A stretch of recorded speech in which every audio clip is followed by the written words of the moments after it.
I wonder if you type in Amtrak, if it takes you to Amtrak. With a C? I'm doing it. Amtrak.com with a C. I'll find out. It's definitely some scam site, right? Yeah, it's going to be like, book your tickets here. RailroadUSA.com. Amtrak schedule and prices, related searches. Yeah. It's just like some squatting site. Yeah. Lame. I thought it was going to be more exciting. It would have been great if it was porn. For the train porn. Train porn. Just Yeah, I mean, trains going in and out of tunnels. Yeah. It's pretty sexy. It is. It's what I... Let's disconnect and get back together in 10 minutes.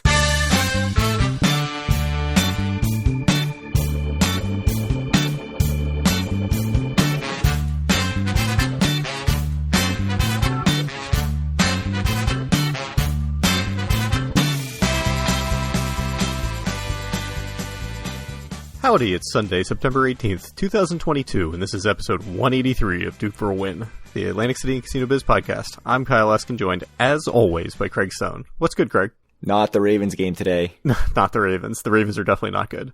If you did not follow. Actually, I think they're pretty good, but yeah, I mean, it's the hard. game was pretty terrible. Getting really upset about the second week of the season is probably not the best idea, but that was nuts. 3 touchdowns up and just couldn't stop anything in the fourth quarter. Pretty much it. Well, very disappointing. We have not won 33 yet either. That's also 2 weeks into disappointing. the season, which I don't even understand. I was told we win this like 50% of the I mean, time. we won a lot last year, right? We did. We won a surprising amount of times. So yeah, in 1783, first 1700s, I'm sure, in the history of this segment. Absolutely, because there would be no reason to talk about it before this. While the exact date of the first permanent settlement has never been determined, it's generally agreed that Jeremiah Leeds was the first to build and occupy a year-round residence on the island, building his home in 1783, according to the AtlanticCityExperience.org, which you have linked to. So there's at least one full-time resident of the Atlantic City Island. What's the island called? At that point, or now? Not at that point. Now, yeah. I'm not sure. The Ventnor Margate Atlantic City Island? Is it Absecon Island? Is it? I don't know. Oh, boy. We're deeply shameful. Yeah, that's terrible. The worst podcast hosts. So there were residents before this, Native Americans, but they were not year-round. So it is accurate to say that this is the first year-round resident. This isn't just some like whitewashing of being like, oh, then those Native Americans didn't even exist, at least as I understand it. So there were like Native Americans that used it as their summer vacation place because you could only get to it by a boat. And I guess Jeremiah Leeds was like, that's fine with me, and just took his boat and set up a house and built. Legend, Jeremiah Leeds. So I know you were disappointed that you couldn't get Dr. Jonathan Pitney on Twitter, but you could surely get Jeremiah Leeds. Ooh, that's a good point. There are a lot of Leeds in South Jersey, including the Leeds of Jersey Devil fame. Mama Leeds, is that it? Anyways. Also, it's your favorite Premier League side. That's true. I'm wearing a shirt that says Leeds on it just for this episode. There you go. So what happened in 1883? Salt water taffy was first sold, we think. So some places say 1888, although most places say 1883. It seems like, I mean, this is all just a legend, so nobody even really knows if this actually happened. But you've probably heard the legend before if you listen to this podcast, which is that someone named David Bradley owned a candy shop on the boardwalk in Atlantic City. There was a big tropical storm. It flooded the candy shop. And all his, like, taffy and candy was all wet with seawater. And instead of chalking this up as a loss, he decided to sell it and jokingly call it saltwater taffy. And then all the other candy shops followed suit and was like, haha, that's a good gimmick.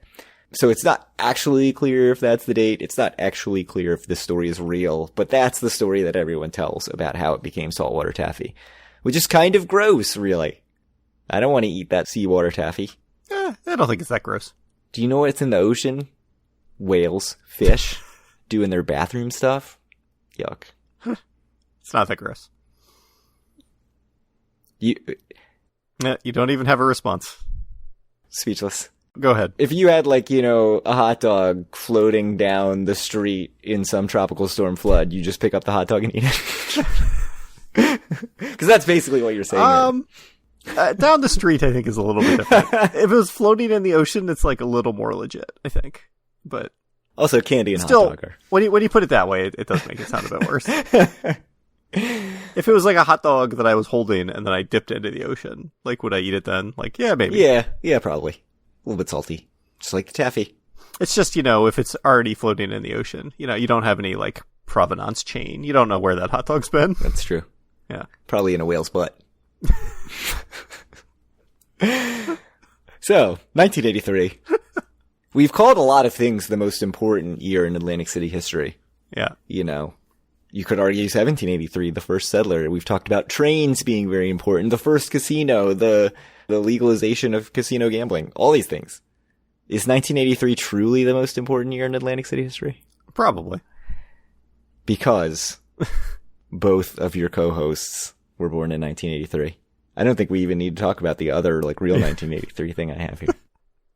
I mean, we've already talked about hot dogs enough, so... I had to be all self-aggrandizing and missed the perfect segue, which is that in 1983, Wiener Wars happened, and you'd think that this is like some innocent thing or like some made-for-TV thing that was on the steel pier. No, it was gang warfare over hot dog carts in Atlantic City. It made the news. There was a New York Times article about it, which I'll read from right now.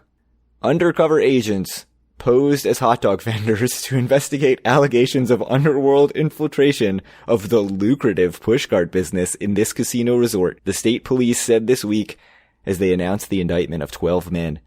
Those named in the indictment, including a reputed enforcer for an organized crime group, were charged with conspiracy in trying to control the local vending industry through assaults and threats. And they also say it was a $6 million a year industry, these hot dog carts.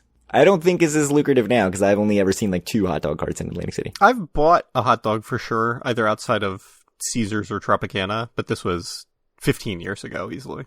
You and I, one of my first trips, I want to say we were either at Caesars or Harrah's, and we hopped out and ate at a hot dog cart. I think it was Caesars. There is a guy that stands outside the Harrah's too, yes. Yeah.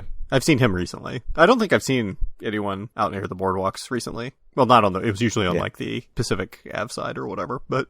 It's interesting though, because it means that people were leaving the casinos to go to the hot dog cart. I mean, people know it's good and it's hot dog carts. You live in New York, you should understand. And those hot dogs aren't good. What? No, the hot dog pushcart hot dogs are bad. More bad takes. I like hot dogs a lot, but those are not good hot dogs. I mean, you're paying for convenience. That's true. Points. Yeah, you are. Did you watch the video, the news? I did not watch the video, unfortunately. Okay. I think when I looked at this story yesterday, I don't think the video was posted yet. Or maybe it wasn't. I just didn't look at it. You'll have to watch it later because it's just very 1980s news, anchor hair and stuff, and it's just worth it for that. The story itself, I told you the whole story by reading directly from the New York Times. But the hair, let me tell you, amazing. So we did a casino trip. We did. We went to Maryland Live, so cheating on Atlantic City. We did. I don't know what to say about that. What did you think of your Maryland Live experience, your first one in like 5 years? It was nice. It was really nice. You spent a lot more time there than I did. Yeah, so I was there for like twice the amount of time that you guys were, I think. Because you guys went to the longest baseball game in history because there was like 25 runs scored or whatever. It was only like 3.5 hours long. It was shorter than the average Yankees-Red Sox game. I mean, it was an Orioles-Red Sox game. But the Orioles game was bad. They gave up a grand slam before they got an out. I think at that point you already texted, like, are you guys just coming to the Maryland Live? And we stuck it out until the end. So what did you do there while we were, watching the Orioles get destroyed? I basically got there, 8 o'clock or so, and walked around a bit. It was very crowded when I got there. Stood in line to get a player's card because my player's card expired in 2014 literally and none of the machines took it, so I stood in line at the player's desk because all of the print your own card kiosks were down, which was very annoying. Then I found an open Pai Gow table, so I played Pai Gow for a couple hours. I think Pai Gow poker. What was the minimum? 25. Oh, that's not too bad. Nope. I guess that's about what you expect. Yep. But when it's that crowded on a Saturday night, 50 would not be out of the question, I think. No, and it was quite crowded when I first got there. I was looking to get on a craps table, but all the craps tables were insane the whole night. So, Did you catch what the limits were on those? I think they were also 25. Yeah, that sounds right. How was your Pai Gow poker experience? I mean, it's like not a very interesting game, but Dealer was fine. About breaking even. Yeah, dealer was good. It's not like the horseshoe dealers who don't know what they're doing. It was normal Pai Gow. It wasn't face up or anything, which I far prefer. Yeah, same. I pretty much broke even. So the couple things that are nice, they had tea push carts like in Asia, which was very nice in the Asia area of Maryland Live. And not quite as nice as when they used to have like breakfast treats, I guess, at the Caesar's Asia room. But, yeah. And they also used to have tea kind of in the corners that you could get yourself at Caesar's. Did they get rid of that? I think they've gotten rid of both those. Oh, huh. I have not seen them in a long time. I have not played on like a weekend morning, which that's is true. when they're both pretty big, but I haven't seen them in a while. So that was nice. Yeah, it was good. My dealers were good. Everything was totally fine about it. It was a Pai Gow poker experience, which, like I said, it's not the world's most interesting game, but they don't have tiles, and everything else was pretty crowded or just wouldn't have been as breaking even-ish as Pai Gow poker, so that's what I decided to do. How did you do? I broke even. Perfect. 2 hours of Pai Gow, break even, Yeah. get some tea. Sounds like a great time. I texted you guys at that point, and I'm like, I hadn't eaten dinner, and so I texted you, and I'm like, are you guys going to want to eat? Because I'll eat now while you guys are on your way. This was at 10 or something. And you all said that you weren't going to be eating. So I ran to the noodle bar real quick and ate like a 15-minute meal. How was the noodle bar at Maryland Live? It was good. It was a noodle bar. It's what you would expect. It was very fast service, and my food was okay. It could have been, like, the onions could have been cooked a little bit longer. They were still, like, cleared up your nose and made your eyes water a bit because they were, like, a little bit on the raw side. But that was good. What'd you get? It was good. Mongolian beef, I think. Oh, that sounds good. It was Luck Fu is what the restaurant is called. Yeah. So, thought it was good. Though it's a bit expensive. I don't have comps there, obviously, because I hadn't been in 5 years, so I had to pay cash, and it was like $30, which is fine, I guess. But if it was all on comps, it would be better. So then we got there, and you were just finishing up. I think. was finishing my food, and yeah, then what happened? We all had a very similar experience getting the cards. Like all our cards were expired and not working.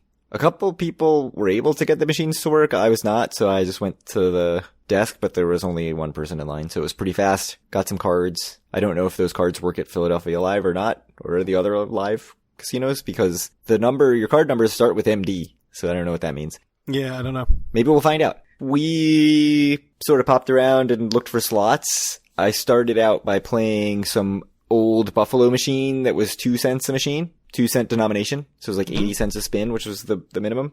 And I hit a bonus pretty quick, and it just kept re-triggering and re-triggering. Yeah. And I got up to 10,000 credits, I guess. So I was like, sweet, $100 bonus. And then I cashed out my ticket, and it was a $200 bonus because I forgot I was playing a 2-cent machine.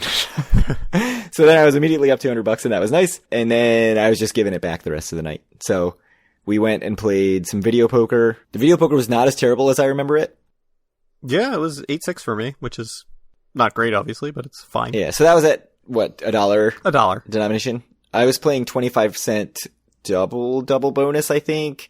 I think I looked it up and it was just under 98% return, which is not great, but not as terrible as like the 7-5 Jacks Are Better that was there last time we were there. Except that I just never won anything and blew through 100 of my $200 profit in like, I don't know, 20 minutes or something.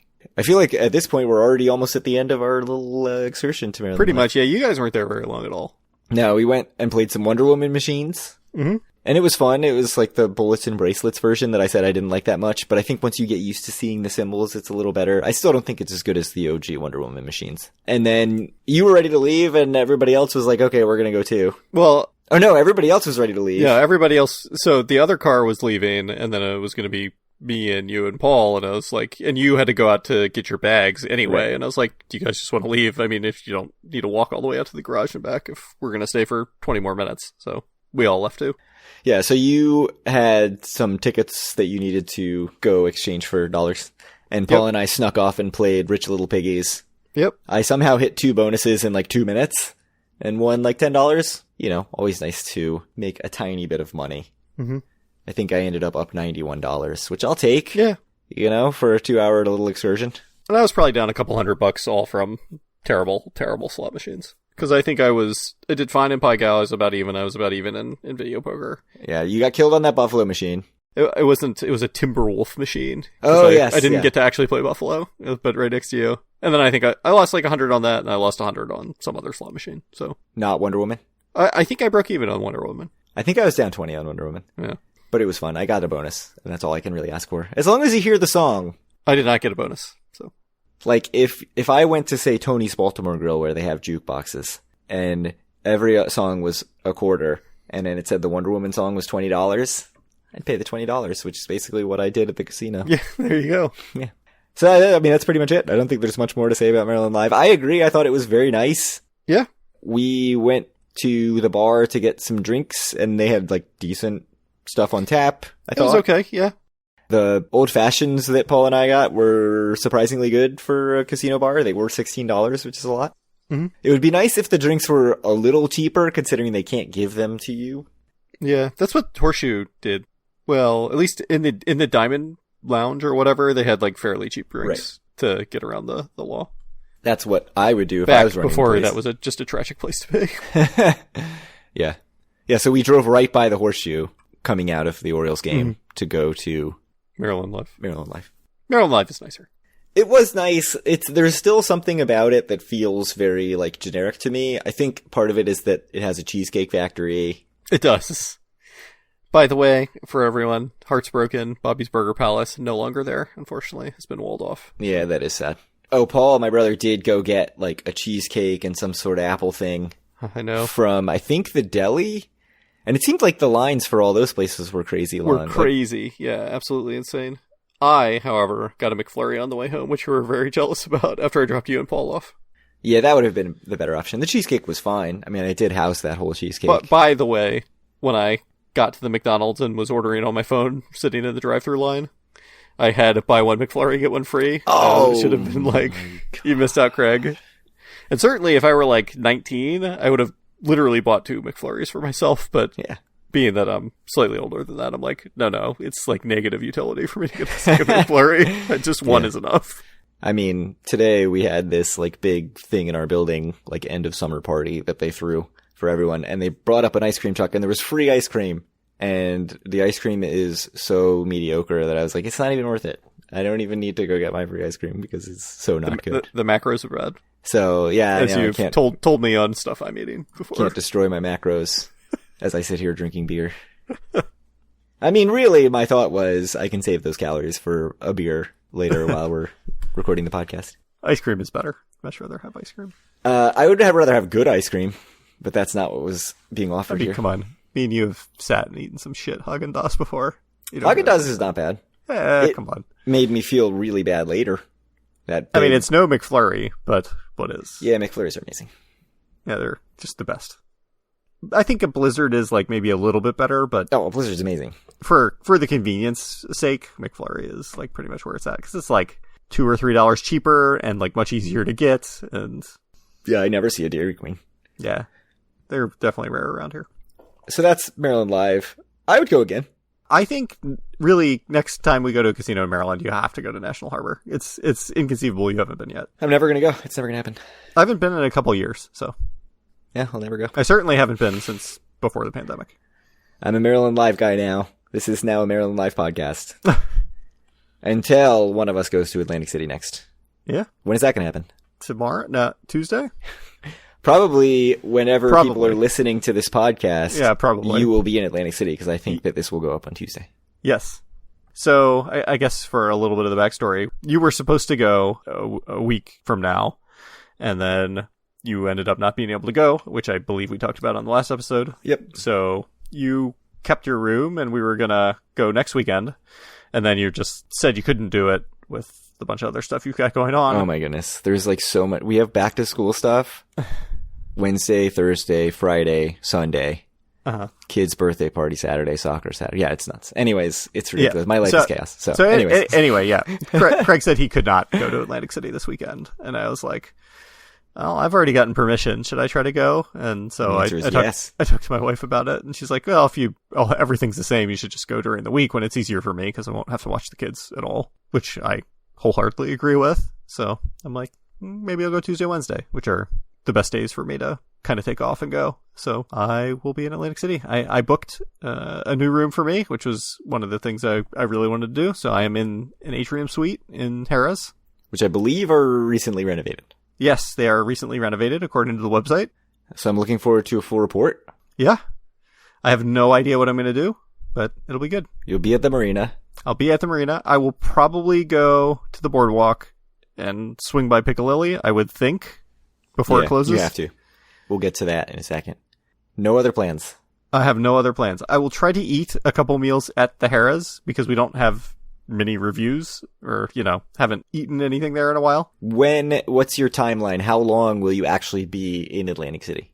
I think I'll be there for about 24 hours. Oh, that's pretty good. I suspect I'll get in at like my normal time, 12 or 1, and I guess less than 24 hours. I'll be home at like 12 or 1. So I'll probably leave at like 9 or 10 in the morning and get there at 12 or 1 the day before. So it'll be good though. Yeah, that's not too bad. I'm taking completely off on Tuesday. I'm just dropping the kids at daycare, and then I'll go as soon as traffic clears up in this area. Are you excited? Have you been to Atlantic City solo ever? I don't think so, actually.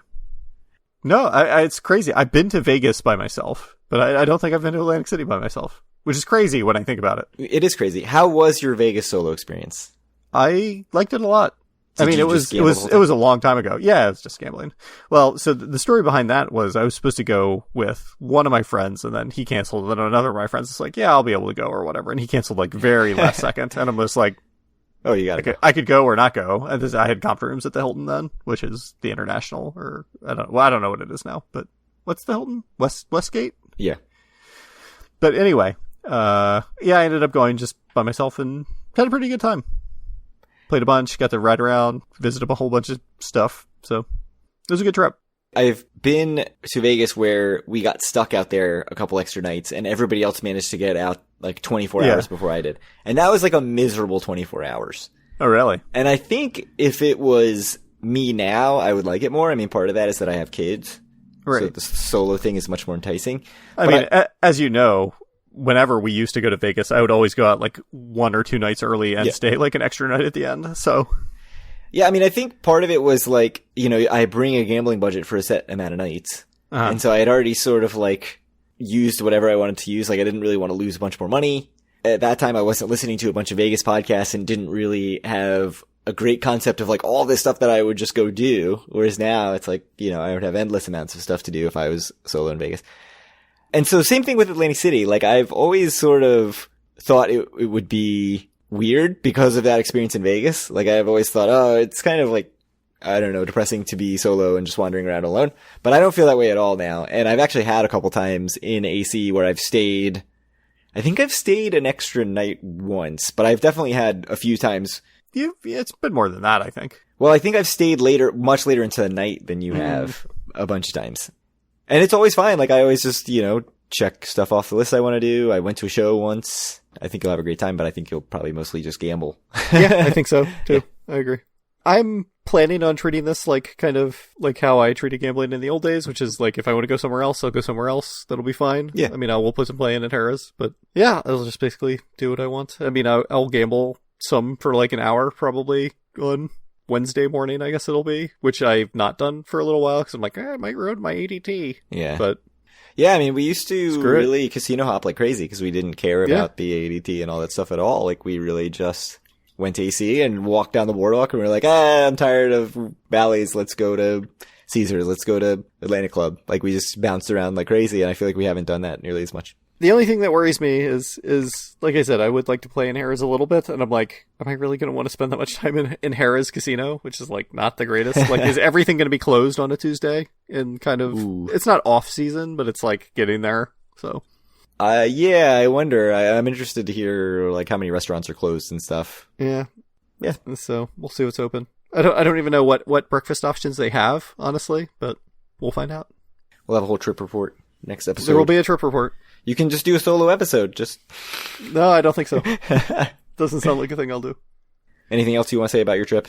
Well, obviously I said I was going to try to swing by Piccalilli before it closes because unfortunately Piccalilli is being sold and it sounds like it's going to close. When I was reading the article, it didn't say what year it opened. It just said it had been open for 30 years. And I was typing it in. And I was like, opened in 1972. And I was like, that's not 30 years. That's 50 years. It's 1992. But when you say 1992, that sounds so recent. It's like 1992. Like, oh, it only opened in 1992? It's not that old. Getting older. It's only going to sound more and more ridiculous as time goes on. 30 years. Yep. Yeah. Yeah, it's going to be very weird when stuff in We're 2000... gonna snap our fingers, and then it's going to be like 55 years ago in 1997. Well, hopefully anyway, because I hope I'm still alive then. Yeah. No, or like when something closes and it's like, this is the longest standing thing in Atlantic City. It opened in 2002. I mean, I do get a chuckle when I go to restaurants now, and it's like, blah, blah, blah, since 1997. And I'm just like, wait, is that a long time ago? Yeah, yeah. Yeah, no, I'm always thrown off. And I always just think it's like 2000. Like, so this is a perfect example of that. But, so from an article, or I guess a sound thing, whatever, it's radio. They do sound things. From WPG Radio, a source close to the Piccalilli pub told us yesterday, not us, WPG Radio, that the name of the new establishment is slated to be known as King's Place. They're saying it's going to be a different thing entirely. It's not going to be some wing joint dive bar. If I had to speculate, I'd say King's Place is either going to be Caribbean or African food, but I have no idea. That would be my guess from the name. Speculation? Total speculation. It's important to note that you can still get Piccalilli wings at two places. Piccalilli Inn in Shamong, New Jersey. I have no idea if I'm saying that right. And Donnie Russell's Pick 3 in Medford, New Jersey, the home of Medford Messi, Leeds United's own Brendan Aronson. I think I need to make a road trip to Medford, pay my respects to... the Piccalilli and Brendan Aronson? And Brendan Aronson, yeah. How far away is that from you? It's between Philly and Atlantic City. Oh. Yeah, yeah. All right. Donnie Russell was I think he was like the third generation of people running these Piccalilli wings places. He recently died, and so I think that sort of has set on the path for Piccalilli closing. I'm guessing that's a big part of it. Mm-hmm. Anything else to say about the Piccalilli? All right, yeah, I've just looked it up. Medford and Shamong are a bit north to be like way out of the way for me, so unfortunate. So any thoughts, favorite things you remember about the Piccalilli? Me eating the wings there? At a cold Miller Lite? No, I don't know. It's always like an entertaining crowd, I think, in there pretty much all the time. The last couple times we've went, it's been a bit quieter in there than I'm used to. It has been very quiet the last couple times. They were out of wings last time we went. They were out of wings, which was pretty terrible. And everything else we ordered was like fairly mediocre, honestly. So we did notice that they had a for sale sign on the door. They did have a for sale sign also online that I saw linked to. So, and they were out of wings, and we still were never like, this place is probably closing soon. Like, that never clicked into my mind even for a second. Like, I was like, surely someone will just buy this and run it as the Piccalilli. Like, no one would close the Piccalilli. It's a real shame. It is. It was good wings. I'm glad that you can still get them someplace. Hopefully those other two ones are doing well. And I will try to go to the Piccalilli in 2 days. You have to. I will do my best. Get some wings. Get some wings. Hopefully they're not out. What if they're out of wings and you just never... I will know better, and I will not order anything else. You will go to Shamong. I will drink my Miller Lite, and I will leave. And get in the car and go straight to Medford, New Jersey. I will not do that either. So, no segue. Bar 1 can never just be Bar 1 again at resorts. It's always got to be a pop-up concept. And the next one is the Pink Pumpkin from tomorrow, September 19th, to October 30th, not the 31st. A Halloween-themed bar with a breast cancer awareness twist. I will be able to go if you want me to, do some reporting on the ground. That's true. I don't think you really I'm not going to go. need to go to the Pink Pumpkin. Yeah, that's good, because I'm not. I like that they're doing this stuff. I thought it was less tacky in person. It was fine when we went last time. Yeah. Until I got COVID. That's true. Probably from the Bar 1. I do like the Bar 1, though. I feel like every time I go and sit at the Bar 1, I enjoy myself. Part of that, I think, is that I hit a Royal at resorts and just went straight to the Bar 1 and ordered a cocktail, and I was just like, this is amazing. Got a Royal. I'm up $1,000. Getting a cocktail. Talking to the bartender. I was the only one there. It was nice. That was also like... No tax forms. Post-COVID. Yeah, no tax forms. Not post-COVID. It was like during COVID when they had the thing up saying like, no dancing at the Bar 1. I don't know. Can you dance at the Bar 1 now? Will you be able to dance at the Pink Pumpkin? Yeah, I think you can dance there. People aren't doing stuff for COVID. You may get COVID as you experience. As I proved. The lawyers are telling me that you can't say that it was definitely the Bar 1 that gave me COVID. But any other thoughts? I don't think we have anything else except for data. Data. Lots of Data. So, before we get into it, it was very ironic that you said we had some questions to get to. And one of them was someone asked us to post our data on the website so people could follow along as we're talking about it. Yes. Pat G said, can you post on your website the infamous monthly revenue and quarterly profit tracking spreadsheet? I'm a numbers guy, but I need to look at them. And so now you've done that without even seeing this question. I did not even see this question, but I sent Craig yesterday. I had something written down to, one, I had to update all the data from 2021, all the income data from 2021, because I hadn't done it yet. And so I did it 7 or 8 months after it came out. No, 6 months after it came out. So that got updated, and then I uploaded it to the website. So if you look on the website, you should be able to see our data spreadsheet now, linked both in line in an article in Do for a Win, and there's also just a link to the Google Sheets. Yeah. Is it under the Resources tab now? It's under the Resources tab. All right. It should all be there. Hopefully you can touch it up. You can make the title maybe a bit snappier. You can work your magic on it a little bit, but...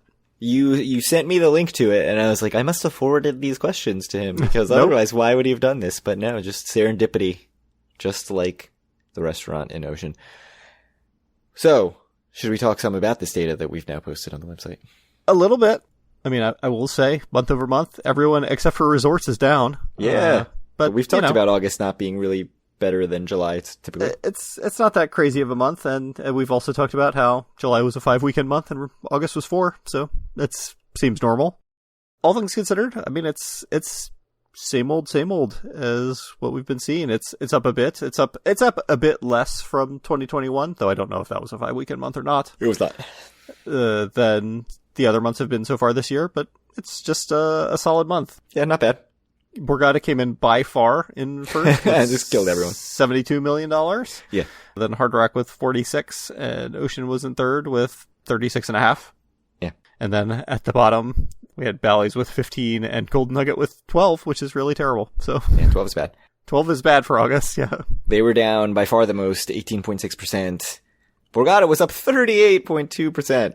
38.25% year over year. Their August number last year was obviously abnormal. It was way lower than their September number even. So, and October number. Oh yeah, weird. So they just had a horrific August last year must have been just bad luck. Yeah, they just bounced back. Huge gap to Hard Rock. Hard Rock basically flat. A few casinos basically flat. Resorts within 0.2% of last year. Bally's was up 1.79%. And then we get CET doing awful, as always. So we talked about Golden Nugget down 18%, but yeah, then we've talked about this story all year long. Caesars down 12.7%, Harrah's down 10.5%, Tropicana down 10.5%. It's not great. Golden Nugget down 20%. It's not 20, it's 18.6. Let's not shovel it on them even more. But yeah, I think, more of the same. 4.4%. It's not amazing. It's not bad. I don't have too much else to say about it. Yeah, it's just, same story as it's been all the time. Borgata, Hard Rock, and Ocean are good. Everyone else is kind of not that good. Yeah. Yeah, I'm interested to see September with the holiday weekend and stuff. I'll be interested to see how things go over the next year or two. It does seem like there are capital expenditures being made again at the Caesars properties by all accounts. They're refurbishing a lot of rooms, which will help. But as we saw on the way down, it probably took longer than it should have for people to stop going. So I think it's going to take longer than it should, maybe, for people to start going again. But we'll see. Who knows? I think that's a really good point. That for all the lack of investment that Caesars made, to the point that I think it was the CRDA or the Casino Control Commission even pointed out, it's ridiculous how little they're investing in their properties, when others are investing much more. That, yeah, it took so long for them to really feel that hit. And in a weird way, it's sort of like a sports team that has a huge following. It takes a long time of really sucking for the attendance to go down, same type of thing. So, thinking about the Orioles here. Yes. And by the way, they're, by all accounts, pretty good, and attendance is just awful right now. So it'll take them a while to get back up. I mean, it's way, way better than it was last season. Sure, but believe me, I still see plenty of, if I just happen to be looking somewhere, it'll say Orioles tickets from $5 for tonight's game or whatever all the time. It's baseball and it's September, so. Yeah. That's the data. Do you want to talk about profits?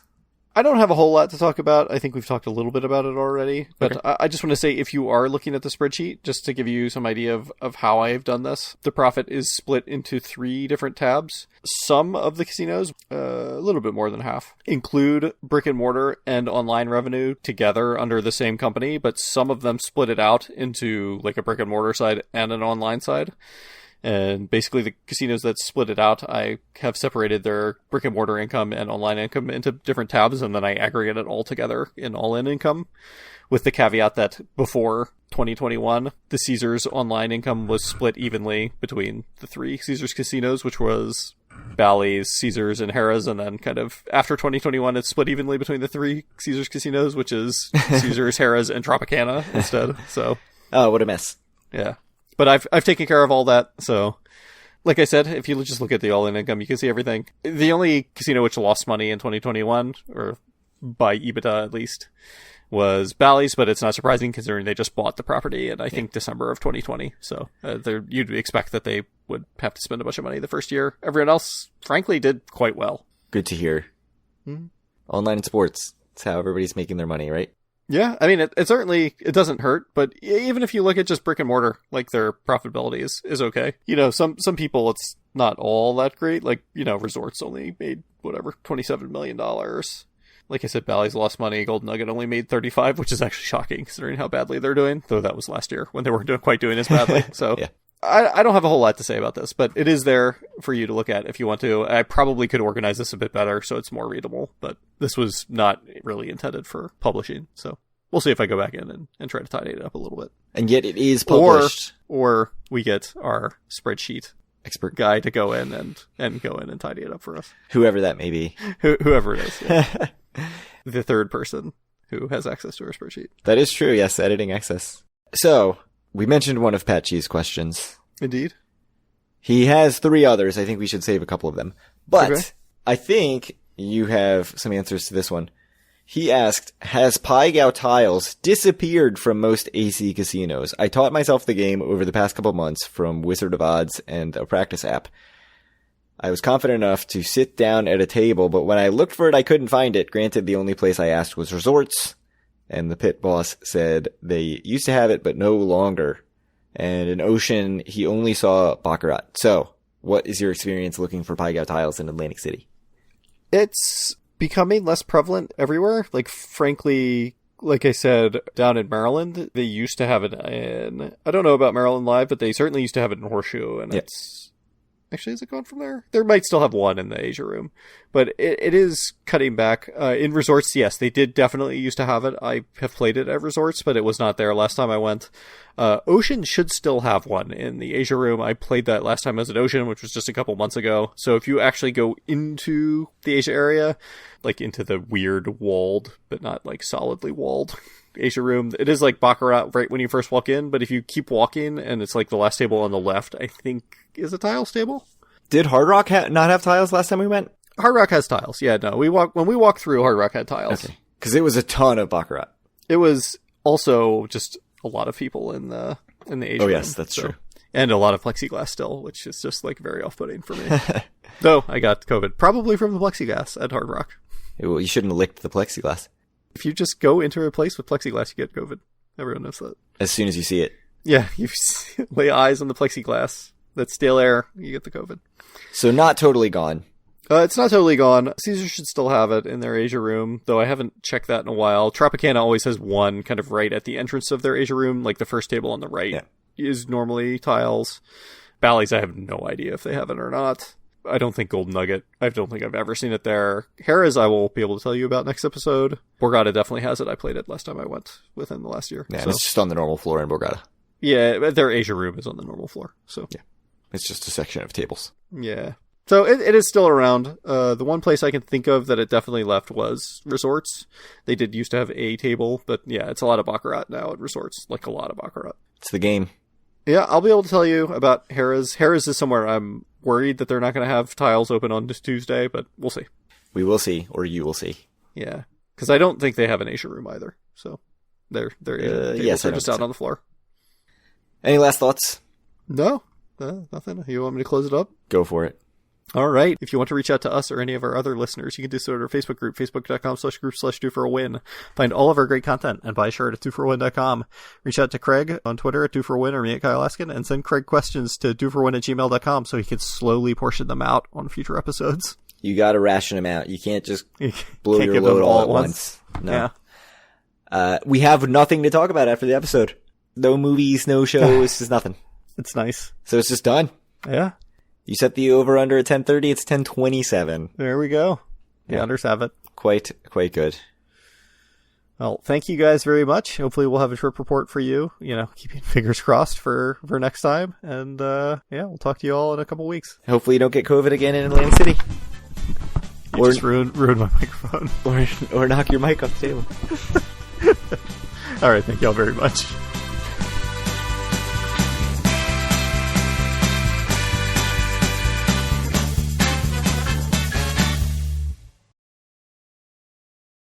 Oh god, my water just spilled everywhere. Oh, I'm so wet. After all this train talk. Wow. Okay, well, anyways. It's going to be an uncomfortable podcast for me. After all this train talk.